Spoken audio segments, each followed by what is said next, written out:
going on, guys? It's Monkey Fantastic here and welcome back to another video. In today's video we're going to be looking at the 3-5-2. This is a formation I personally use in my first team.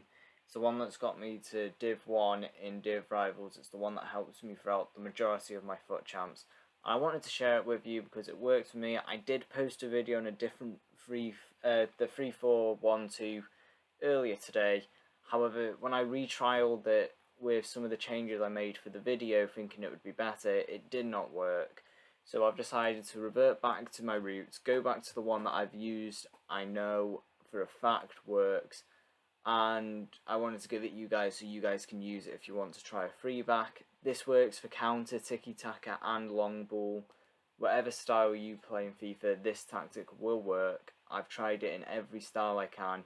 I tried it even in a Gegen press or a Jenny press, whatever you want to call it. The high press where you press all over.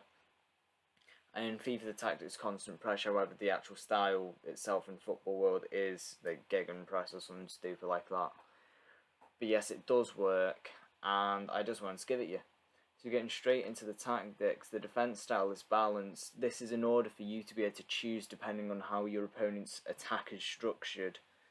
Because if they're playing with, say, three up front, Vinicius Junior, Messi and Mbappe, you're going to need to play a deep line because they're going to be trying to break the line and run past you.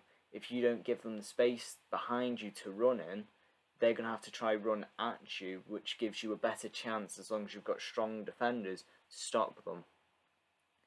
The width is 40.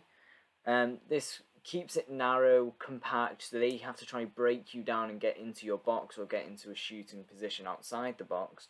Because your team is so pressed together, it's so hard to do that because there's no room for them to actually be able to do it.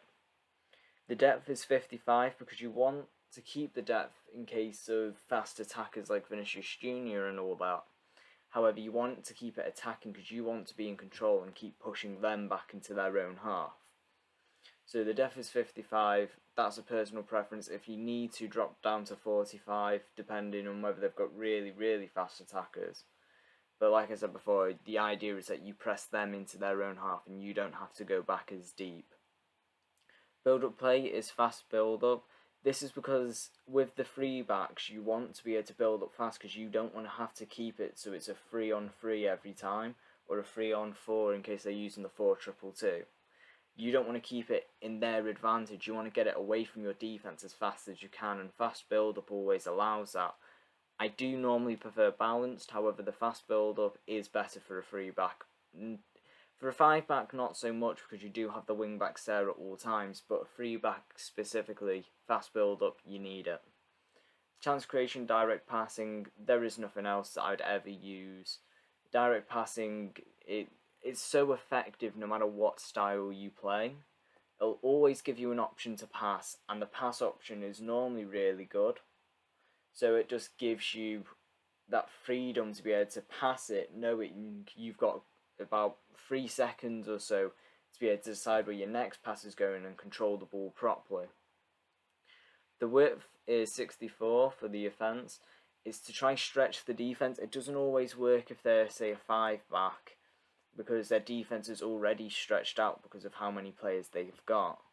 However, for normal 4-backs, as long as they don't have 2 CDMs playing in the defence at all times, you should be fine being able to stretch them out and forcing their defence wide to either send an in-swinging cross or send a ball to the edge of the box to take a long shot.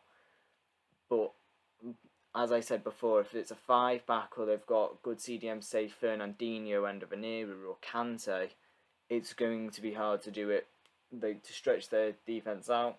So I would recommend going to, say, 60 width or possibly 55 at a real big push in case you can't stretch their defence. Otherwise it's going to leave you too open in attack, which will lead to you being intercepted more. Players in box, I've put it on 7 because I want... Personally, I like to have a lot of players in the box to try crowd the box and force the defence to come out to me.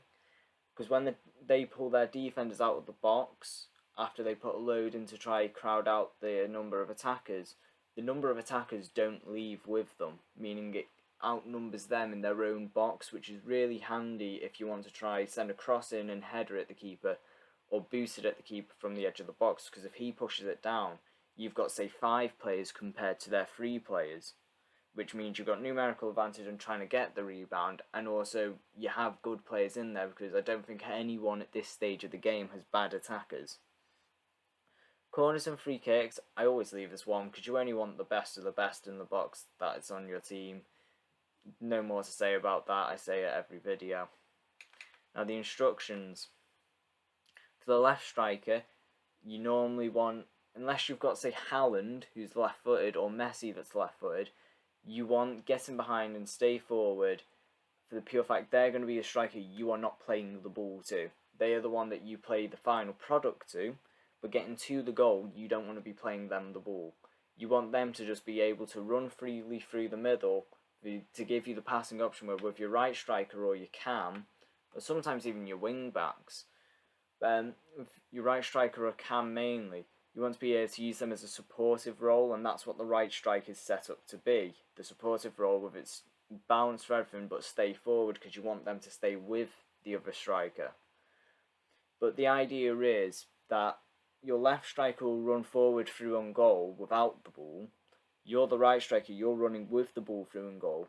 And then, depending on how he sets his defence up during the defence, or she, you decide whether you're going to run through and continue with the right striker to try and get a goal, play it backwards to the cam to try and get a goal, or play it across to the left striker and try outdo them and get a goal. And to help do this, your cam is going to stay forward on him. This is to try and create the diamond that goes forward and just causes riots for the defence, because they've got to try and choose who to mark, and depending on who they mark, because they can't mark all of you at the same time. There's only one player that you're versing, he can't mark 2 players, so the one that he doesn't go to mark is your other option. So say they have, it doesn't really matter who's in their defence, but say they've got Chiellini and Skirnier Tots. One of them will be able to mark Payet, the other one will just be staying back in his normal position, either marking Kulu or Kane.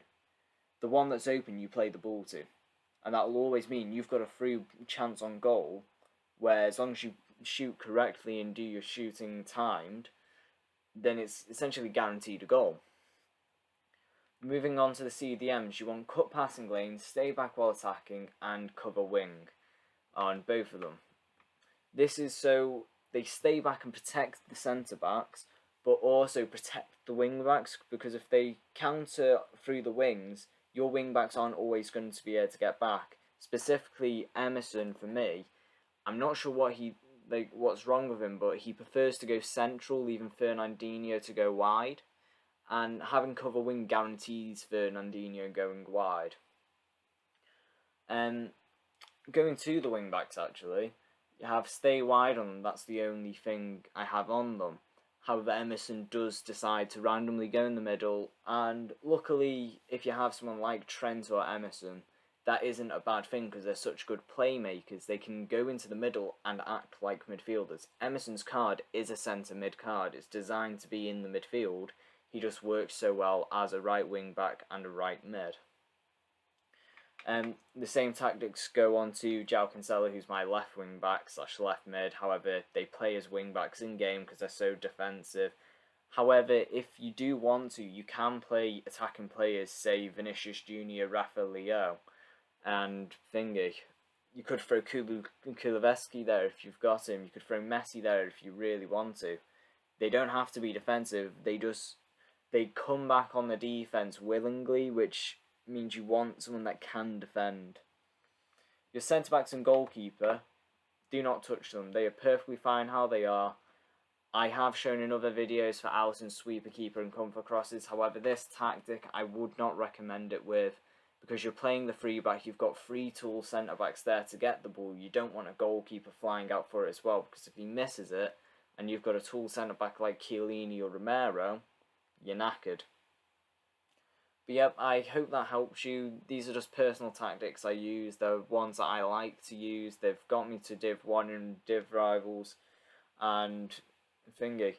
Foot Champs as well. They've been helping me through them. I needed the other tactics for Foot Champs last weekend, and I posted those tactics on my channel already if you want to go check them out. They do work as well. I've been testing the tactics continuously to make sure they work, and if they start to stop working, I'll post an updated version of those tactics.